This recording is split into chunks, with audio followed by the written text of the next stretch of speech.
A scream needled through the Manhattan rain, so thin and sharp it made the city seem briefly human. 30 floors above the street, under chandeliers that reflected 100 small suns, a 7-year-old boy in a tuxedo ran toward the bright, ravenous throat of Fifth Avenue.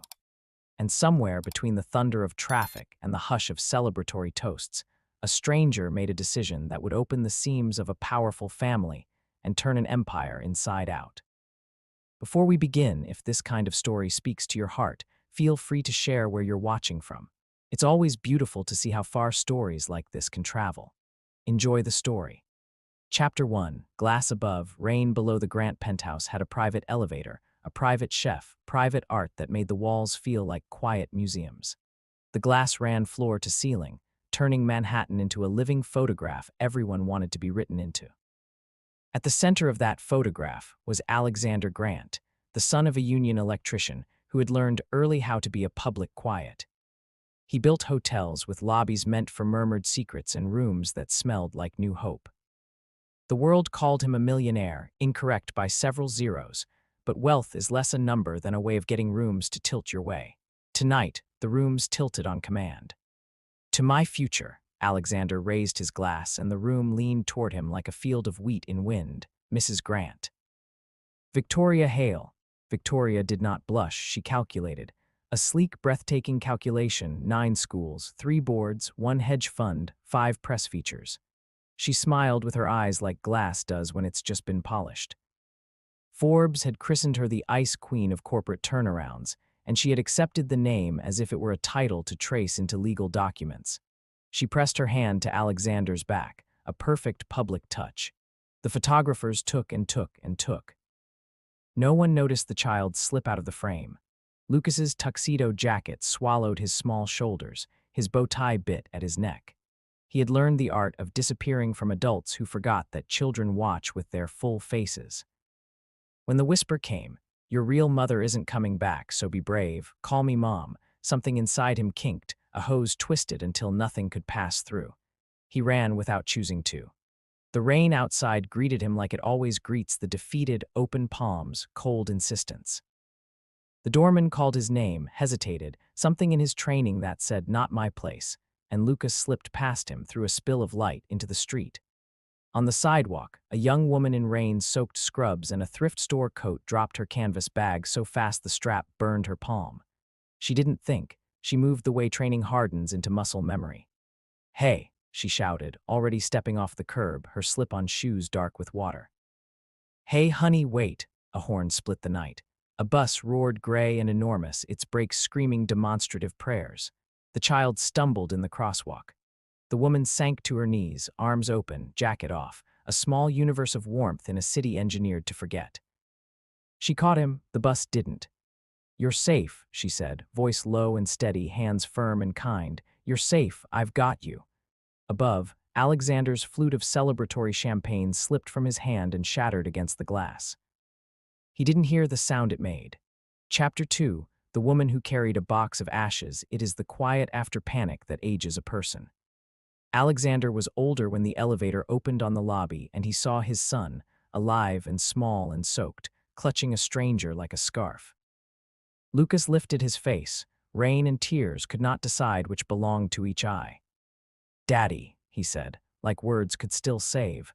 Alexander went to his knees so hard the marble seemed to bruise him. Lucas," he managed, and pulled his boy to his chest, the little heartbeat drumming a rhythm that reset the room. When he could breathe again, he looked up to thank the woman who had done the thing no amount of money can buy you in the moment. You hope it can, but you always find out too late in time. How do I thank you?" he asked. It came out raw. He had been taught to negotiate. Gratitude made him clumsy. The woman stood, smoothing her scrubs with a kindness she never offered herself. She was young and not. "Grief can write years you don't get to live. You don't need to," she said. I wouldn't watch a child." She swallowed the image rather than speak it. "My name's Naomi, Naomi Brooks." "You're a nurse," Alexander said, seeing the clipped badge still pinned upside down. "Let me." He reached for his wallet out of reflex. She lifted a hand, steady, refusing without contempt. "I don't want your money," Naomi said, not unkindly. "I want you to hear him." "We're leaving," said another voice, smooth and uncrackable. Victoria had descended the stairs with a concern so perfectly arranged Alexander would have believed it if he hadn't just watched his life graze the edge of catastrophe. "Lucas, darling, look at me. Tell Daddy you shouldn't have run." Lucas buried his face in his father's shirt. His voice was a thread. "She said," he whispered, and Alexander felt the words crawl through the cloth and bruise his chest. "She said my real mommy isn't coming back, so I should call her mom now." It wasn't the noise that took all the oxygen out of the lobby. It was the silence after. "Lucas is processing," Victoria said briskly. "Change is hard on children. We'll accompany you back upstairs." "And no," Alexander said, not raising his voice. It was a new word in his mouth, heavier than it had ever been. He turned back to Naomi. "Miss Brooks, do you have experience with children?" Naomi's gaze softened. She had a way of softening only her eyes. Like the rest of her learned early, it had to stay strong for everyone else. "I had a son," she said, and you could hear the past tense like the sound of a door closing forever. "Illy, he'd be 8 by now." She carried, tucked against her, a small wooden box. He hadn't noticed it until then. It wasn't a purse. It was the kind of box you keep on a high shelf and take down when you are brave enough to look at pain. Her thumb grazed its edge as if to say, "I know." "Would you?" Alexander asked, watching Lucas hold to this strange woman and remember how to breathe. "Help me understand my child." Upstairs, a camera light blinked on in a room near the kitchen where Victoria kept surveillance footage for security. She watched the exchange like it was a show she might buy, then leaned back in her chair and planned the act that would be her final one. Control the narrative until it became the truth. Chapter 3, Candles at 7. Naomi didn't come the next day. She came that evening, after hours at the clinic and 2 trains that turned her legs to aching wood. She came with a grocery bag and a quiet that calmed the walls. She cooked badly and beautifully. Burned edges and laughter are not mutually exclusive. Flour dusted Lucas's eyebrow like a little moon. He smiled with his whole face for the first time in months, and Alexander's body recognized joy before his mind permitted it. "Your mom used to make these?" Naomi asked, palms white with dough. Lucas nodded. "She said the crooked ones tasted best because they were honest." "Then we should make all of ours crooked," Naomi replied, and the kitchen began to smell like a house with history. At 7, she did something Alexander had never seen anyone do in their home, not even when he and Sarah tried their best to be delicate with grief. Naomi lit a candle in Lucas's room and sat on the floor beside him. "Who are we remembering tonight?" she asked. "Mommy," Lucas whispered and pulled out a crayon drawing, yellow hair, a smile that took up half her face, eyes the color of summer water. She sang the butterfly song. "What did her voice sound like?" Naomi asked, the way nurses ask about pain, scale of 1 to 10, except this was scale of warm to warmer. "Like cookies," Lucas said, surprising himself into a laugh. "She smelled like flowers." Naomi nodded. "Miley loved dragons," she said, opening the wooden box to take out a photograph, small, curled at the edges, a boy with her eyes and a missing front tooth. He drew them scared of mice. He said even big, fire-breathing things should have something to be gentle with. Alexander stood in the doorway and learned something new about love, how it circles strangers and says, "Sit, eat, tell me a story that hurts and let's keep the hurt company for a while." The next day, and the next and the next after, the ritual made room in Lucas's chest. He slept. He ate. He asked questions about skies and skin and the way memory can smell like lotion. When he asked if they could plant a garden on the terrace, Naomi said yes without looking at anyone for permission. In the other room, Victoria's smile calcified. "She's teaching him to wallow," Victoria told Alexander, watching from the kitchen island as Lucas and Naomi built a fort in the living room using blankets that had cost more than an average week's wage. Structure matters. Feelings are not a curriculum. "She's teaching him that feelings don't vanish if you ignore them," Alexander said, and did not add, "neither do people." Victoria tilted her head the way a hawk does when it is about to choose. "Children need to be prepared for their lives, not for fairy tales." Alexander thought of Lucas's hand in Naomi's when they lit the candle. He thought of the garden his son wanted that would get dirt under expensive fingernails. He imagined insects crawling toward roses. He thought of Sarah singing to a butterfly too scared to fly, a silly song that had kept their house from breaking under the weight of silence. He found his hands loosening from habits. Chapter 4, The Smile That Cuts the Evening of the Dinner was a culinary performance. Rare steaks, rarer scotches. The partners Victoria had assembled, Whitman, Chen, Takahashi, wore suits softer than apologies. She produced Lucas like a charm on a bracelet. "Tell Mr. Whitman about your school," she said, her voice camera ready. Lucas's knife and fork made a sound too loud in the room as they slipped. He stared at his plate. "Lucas," Victoria said, smiling at everyone but him, "don't be rude." "I don't want to talk about school," he said, and the smallness of his voice cracked something larger than the room. "I want to talk about my mom, but nobody wants me to." The room went quiet enough to hear the candle flicker. Alexander opened his mouth, but Naomi had already arrived at the doorway like she'd been listening to the house breathe. "Your mom exists every time you remember her," Naomi said gently, kneeling where partners and presidents stood. "Every kindness you do is a way to keep her voice in the room." Lucas fell into her, the way children do when they are tired of standing alone in grown-up rooms. Victoria's smile, which had survived 100 negotiations, fissured. "Naomi," she said, bright and deadly, "take Lucas to his room." "We are conducting business." Naomi stood. "With respect, Miss Hale, grief doesn't wait for dessert courses."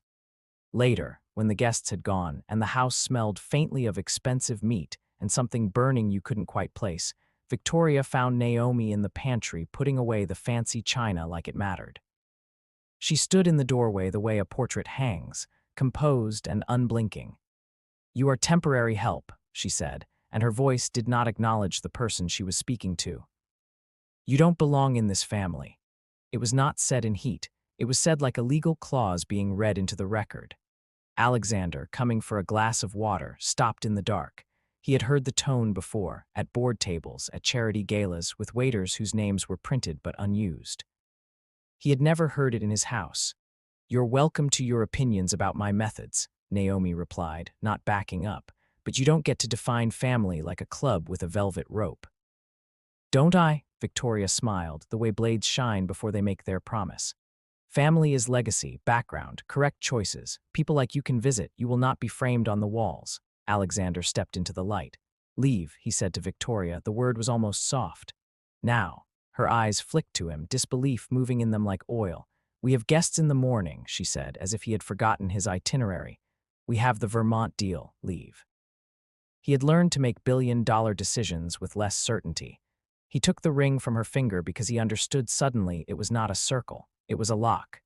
"You heard me," he said when she didn't move. He was not shouting, he was just not lying anymore. "It is not Naomi who doesn't belong in this family." Victoria didn't take humiliation, she manufactured it. "You'll regret this," she breathed, the words a blessing spoken backward, and left without slamming any doors, because doors were too human and she preferred elevators. In the hallway, where the art looked at no one, Alexander leaned against the wall and tried to remember how to breathe. He had just detonated a future with perfect edges and made room for something he could not yet name. Naomi stood still as if the floor might move too quickly under her and throw her off. "I didn't want," she began. "I never wanted." "I know," Alexander said. He wanted to touch her arm. He did not. He was learning permissions one by one. In the days that followed, the city reigned or didn't. It didn't matter. Victoria's attorneys wrote phrases like breach of promise and asset exposure and public perception. The press called it a split driven by irreconcilable visions.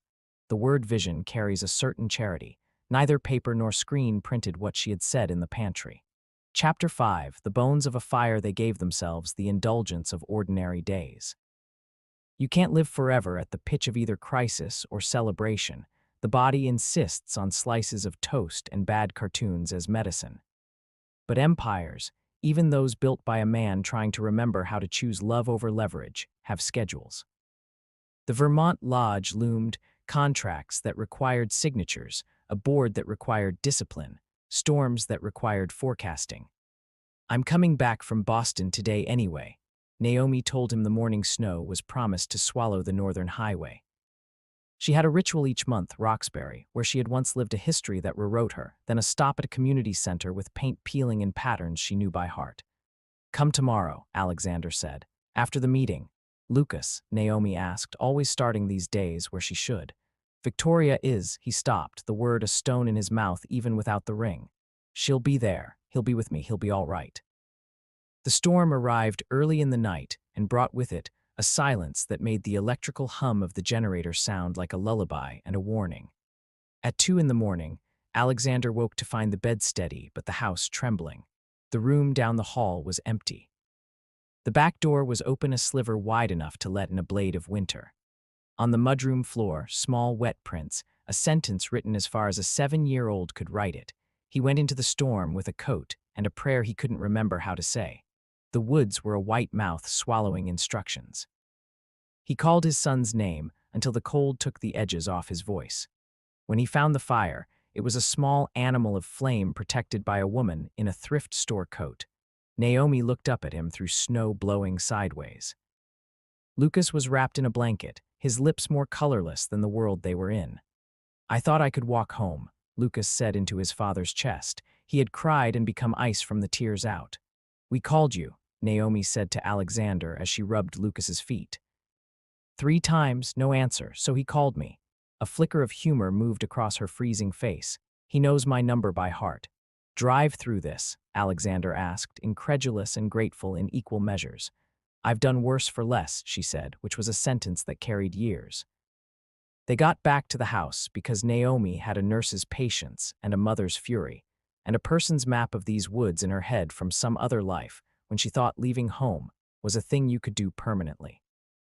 Victoria was waiting where heat made the rooms feel more expensive than warm. "He manipulated you," she said, as Naomi checked Lucas's fingers for frostbite, and Alexander learned how to tuck a blanket without creating shame. "He orchestrated. He walked into a blizzard," Alexander said, "rather than spend another night without the one person who makes him feel safe." He did not say her name. He did not need to. There are pivot points you only recognize in retrospect. This wasn't one of them. Alexander felt the turn in his bones. "We're leaving in the morning," he told Victoria. "You and I are done." "You don't get to end something that benefits you more than me," she said, an economist's view of love. But the words did not change the weather inside the room. She left with a stare meant to keep the house from relaxing. The house did not listen. Chapter 6. A paper trail made of fire. Sometimes the thing that undoes an empire isn't scandal or theft. It's a file folder. Alexander had found it 2 nights before, when the generator startled, and the lodge spent a minute in true dark.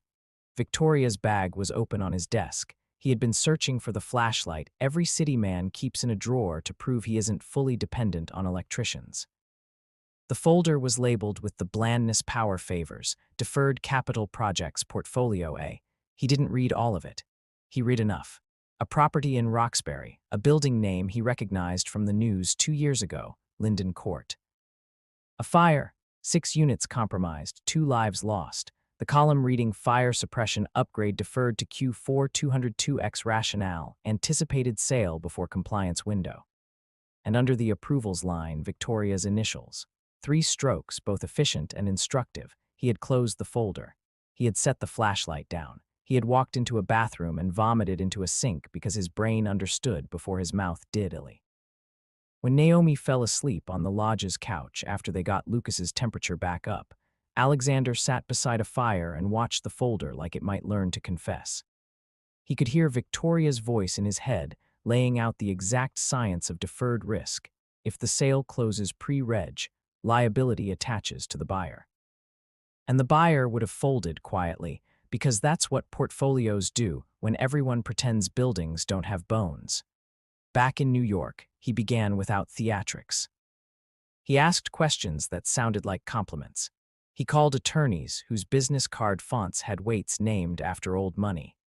He went to the community center Naomi loved and looked at a laminated mural of neighborhood names and stopped at one corner where someone had glued 2 paper butterflies to 1 paper window. "Linden Court," he said to Mrs. Chen at the front desk. Mrs. Chen pressed her lips together the way people do when they have been around long enough to dislike the taste of certain conversations. "You don't need me to tell you anything," she said. "You have everything you need to know." He did. He had a folder. He had a child. He had a woman who carried a wooden box with a boy inside it, and he had an empire that might not stand up to the weight of a conscience getting its legs under it. Chapter 7.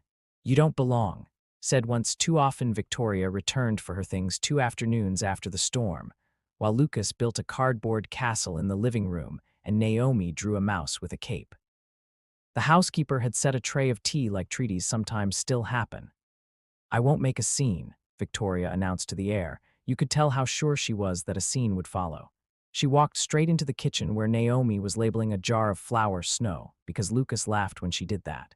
Victoria's heels did not click, they accused. "You are in the way," Victoria said, as if she were closing a tab. "And in case you missed it last week, I'll repeat myself so we're clear. You don't belong in this family." Naomi reached for the jar. Her hands did not shake. "Families aren't board seats, Miss Hale," she said. "You don't get to appoint or remove." Alexander had come home, early and quiet. He stopped in the doorway with his briefcase and his decision. "Stop talking to her," he told Victoria. Then, before she could weaponize silence, he took out his phone and hit a contact too used to being called only for weather, his PR chief. "I need a statement," he said, still looking at Victoria. "Effective immediately, the Grant Group is terminating its strategic partnership with Hale Capital. We are also initiating an independent audit of all deferred safety expenditures in our joint holdings. If violations are found, we will publish them and make reparations to affected families through a newly formed fund." "You wouldn't," Victoria began. Even she didn't know what she meant to finish with. "Wouldn't ruin your own position, your own power, your own perfect scaffolding." Alexander had always been a careful man. He was learning that careful and cowardly can sometimes share a room. "I would," he said. "We will. And you'll hear from my counsel about your comments to an employee of my household, recorded on our security system. The part where you told a woman who saved my son's life that she didn't belong in his family, that's going in the statement too." The ice in Victoria's smile cracked. You could almost hear it slide down the glass. "You'll be finished," she said. "You don't understand how the street works. We will bury you in narratives that make you a sentimental liability. Investors don't back men who prioritize nannies over margins." "Investors will back someone who protects their children," Alexander said. "And if they don't, I'm still going to be the kind of man my son can draw in a picture without having to erase." He nodded to the security team whose lives would be easier if all exits were quiet. "Help Miss Hale with her bags," he said. When the door closed, Lucas looked up from his castle. "Did a bad guy leave?" he asked, the simple taxonomy of a 7-year-old sorting the world. "No," Naomi said softly. "A sad one." Chapter 8, Seeds and Ashes. Things unravel and ravel at the same time. The merger bled out in headlines. An old video surfaced of Victoria explaining social fit to a charity board in a neighborhood with more grit than polish. "The public has a nose for the rotten they've been asked to eat." Alexander's general counsel called him insane in the way friends call you brave when they don't know how to recommend caution anymore. "You are throwing $1 billion tie-up into the river," she said, to make a point. "I am making a promise," he replied. "They started a fund. It wasn't enough. It was a start." The first check went to a group in Roxbury installing fire suppression systems in buildings no one visits unless life circumstances insist. The second check went to a community center where Mrs. Chen had to take off her glasses to find her eyes again. The third check, no, not a check, the third promise was to a garden. Lucas and Naomi planted seeds in little cups on the terrace. Their fingers darkened with dirt. Their laughter fed something the house had been starving for. When the first sprig appeared, Lucas screamed like he had seen a star fall into his cereal bowl. "Can we call it Italy's garden?" he asked, and Naomi didn't answer because sometimes breath is busy doing other things like choosing not to collapse under a beauty you didn't expect to survive. She nodded finally, eyes too bright to be safe.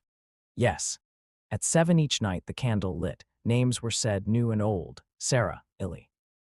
Mr. Washington from the center, who had taught Lucas to play chess and then died quiet and quickly in his chair, as if leaving children will be easier if you are gentle about it. They added a third candle one night, for the family you build after you thought you were done being brave. "Why 3? Lucas asked. "Because love multiplies," Naomi said. "It's math even adults can do when we forget everything else." Chapter 9, a public statement and a private reading. The press release ran with a headline Victoria would have found inefficient. Grant Group severs ties, launches safety fund, names foundation for Illy. The paragraph about Naomi was short. It used the word family once and let the rest of the syntax carry the meaning. The video attached was not the one of a woman sobbing regret into a camera in a Boston alley. It was a montage, a child lighting a candle, a hand labeling a jar snow, a small terrace with sprouts that wanted to be basil when they grew up. There were costs. Stock prices correct themselves with cruelty. People you thought would come to your house to eat soup and forgive you turned out to be calendar friends, not midnight ones. Alexander's inbox became a field of arrows, but at 7 the candles still needed to be lit, and when you light something with your child, it is harder to be afraid of the dark. One night, after dishes and before baths, Naomi opened the wooden box not like a person about to break, but like a person about to build. She took out a stack of drawings, dragons with soft eyes. Mice with capes, a butterfly half-finished, the body waiting for a wing. Illy started these, she told Lucas, her voice steady. He didn't get to finish them. Lucas's hand went to the crayon jar like a soldier goes to his post. We can, he said. If that's allowed. It's required, she whispered. They wrote. Alexander discovered that dialogue was like bridge building when you respect both sides of the river. Naomi's plots fell into place like cups in a cupboard finally big enough. Lucas's imagination went everywhere it wanted to, and then came back home in time to wash up. They printed a slim book on paper that smelled like school. On the inside cover, the dedication read, "For the children we're still finding, for the parents learning to be new kinds of brave. For a boy named Illy who taught a family to grow a garden in the air." Chapter 10. The unforgettable part. On a spring evening one year after a bus should have broken a family and didn't, they invited only people whose hands had done dishes in their kitchen. Mrs. Chen came in a dress that had belonged to her grandmother. Mr. Whitman didn't, and the room was better for it. They lit 3 candles in the living room where the art now had company, finger paintings, photographs with laughter spilling out of the frame, a framed receipt from the hardware store where Lucas had insisted on buying his own packet of basil seeds. Alexander looked at the boy who had taught him how to measure time not in quarters but in rituals. He looked at the woman who had stepped into his life with rain on her shoulders and a box of ashes and had given both to his family without asking for anything they weren't ready to give. I was raised in a house with a father who built things with his hands, he began, words as honest as he could make them. He taught me that you don't leave a job halfway done. When Sarah died, I tried to build a life with my son by working harder. I learned that grief is a kind of labor, too. Naomi taught us how to do it together. He lifted the glass that wasn't champagne. It was tea, because sometimes you choose quiet on purpose. We thought we were breaking an empire, he said, smiling at how the phrase felt less dramatic than the papers had made it. We were starting a home. Victoria surfaced from time to time in a headline like a ghost, refusing to understand that the living have moved on. The fund outlived the headlines. It installed sprinklers in buildings that had only ever wanted to be homes. The book made it into the hands of children whose mothers waited tables and studied at night and cried less when a candle allowed them to. The garden on the terrace grew lopsided and fragrant and exactly right. On a Tuesday that would have been Ellie's 9th birthday, Lucas woke up before the alarm. He found Naomi at the window, the city folding and unfolding outside. "Can we go to the center?" he asked. Mrs. Rodriguez said her cat needs a friend. "We can," Naomi said. She turned and saw Alexander with sleep still in his eyes and gratitude moving under his skin like a tide. "I love you," Alexander told them both. The sentence did not wobble. Later that morning, as they walked down the block, a child they didn't know pointed to Naomi and said, "That's the lady from the book." The boy's mother pressed a hand to her own heart the way people do when they recognize the person who helped them through the worst part of their life. Naomi smiled. "We finished it together," she said, and Lucas squeezed her hand like that was the best part. The city hummed. Rain had the manners to wait for evening. When it came, they lit the candle. They said names. They folded grief like laundry and put it away where it could still be found. They passed a bowl of basil leaves that would taste like summer, even if the calendar insisted otherwise. On the terrace, under a sky that pretended to be small so people would be brave enough to look up, a butterfly landed on a flower and rested. It had forgotten how to fly once, but not anymore. Epilogue, the moment that defined it all years later, when people told the story, they added details that aren't true. Victoria slapping a wine glass so it shattered like a cymbal, Alexander's bored stage whispering sonnets about integrity. The truth remained plain enough to be overlooked. A man overheard a sentence that turned his house into a courtroom and made a decision without asking a lawyer to bless it. "You don't belong in this family," a woman said to the person who had saved a boy and taught him that grief is a room, not a pit. And the man who had built his life out of rooms answered the only way that mattered. "Yes, you do.